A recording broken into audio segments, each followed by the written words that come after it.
Alright guys, I'm back with my review of this week's WWE Friday Night Smackdown for October 26, 2012. And before I get started on Smackdown, I want to wish a happy birthday to Operation Anime 262.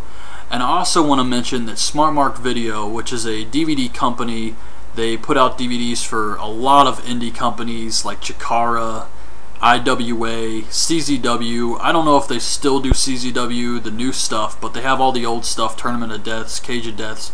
They're having a free pay-per-view tomorrow night at 7 o'clock.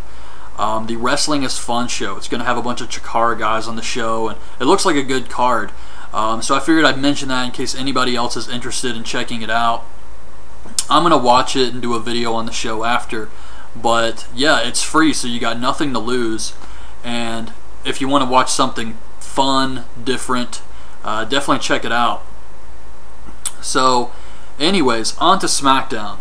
This show was pretty boring for me personally. It was just more of the same stuff we've seen. Sheamus and Big Show have a face-off. Del Rio and Orton. Team Hell No and Rhodes Scholars. So it was just really building up these angles one last time before Hell in a Cell. And on top of all of that, we got 2 Raw recaps and a main event recap. So it was really just overkill on top of an already boring show. The main event recap was just Paul Heyman saying Punk is going to feed Ryback his first loss at Hell in a Cell, and just typical stuff here. I do have to say that Daniel Bryan versus Damian Sandow was a good match, but it's still not worth going out of your way to check the show out for.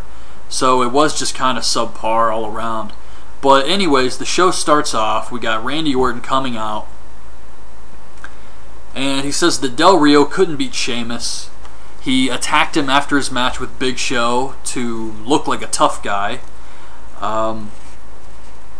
He says that he's going to beat the hell out of him Sunday. Then Del Rio comes out and says he wants to show the world at Hell in a Cell that Orton's not a viper, he's a garden snake. And Orton gets a cheap pop for saying the lovely people of Rhode Island or something like that. And he says Del Rio is a bottom feeder with no cojones. So Del Rio acts like he's going to the ring to fight him, and then of course he leaves. And then Barrett attacks Del Rio from behind, and then he leaves. So backstage we see Teddy Long, and he's talking to Del Rio, and he says he accuses him of setting up the Wade Barrett attack on Orton. And then Wade Barrett immediately comes up and says, "Is that what you wanted?" And Del Rio's like, "No." So this was just really lame. And Teddy Long says, "You can't play a playa."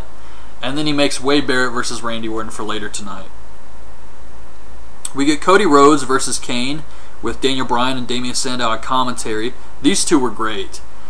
Comparing beards, and Daniel Bryan saying that Kane's going to dysfunction Sandow's face. Just good stuff here. Kane wins with the choke slam. That was it. Backstage, Booker T tells Big Show he needs to be a professional tonight, and Big Show says he proved his point on Raw. "You're not going to get any more trouble out of me," he says. We get Yoshi Tatsu versus Miz. Miz wins with a skull-crushing finale. Big shock here. And you just can't help but feel sorry for Yoshi Tatsu. I know he's a jobber and everything, but it's so sad because his job is just to make everybody else look really strong. And he comes across as so weak in this match, just the way Miz pinned him and everything. And I just felt really bad for him afterwards. I don't know, for some reason I was just thinking like, man, this guy, and I don't know why, because I've seen a ton of jobber matches before, God knows, with Ryback and everything, but for some reason this match I'm just thinking, man, this guy probably got signed to WWE and thought, man, I'm going to live my dream, and maybe he expected at least an Intercontinental title run, something, and now it's just nothing. It's very depressing. But anyways, moving on. Teddy Long, Booker T, and the Divas are backstage. Oksana is there, and she says, "I'm not sure what I'm supposed to get out of this." Apparently, she got a text from Eve to attack Caitlyn. I think that's the angle, even though a few weeks ago I could have swore it was Oksana who found the blonde wig and told the others about it, which started the entire investigation. So I'm a little confused, but Eve says that she left the iPad out. Anybody could have picked it up. She was just too trusting. Booker makes Eve, Caitlyn, and Layla a triple threat for Hell in a Cell, and tonight it's going to be Eve and Oksana versus Caitlyn and Layla. We get Wade Barrett versus Randy Orton. Josh Matthews says Orton slithers into the cover, and JBL starts making fun of all the snake references, which was great. Del Rio comes out, distracts Orton. Barrett hits the elbow for the win. Afterwards, Del Rio beats Orton up. He goes for the armbar. Orton goes for the RKO. Del Rio escapes. Oksana and Eve versus Caitlyn and Layla. JBL just destroys Matthews on commentary here. He's talking about how Eve's got her work cut out for her at the pay-per-view because she's facing two opponents. And Matthews says, or he says something, I can't remember. It was really funny though. But anyways, Matthews says, how is this going to be tougher?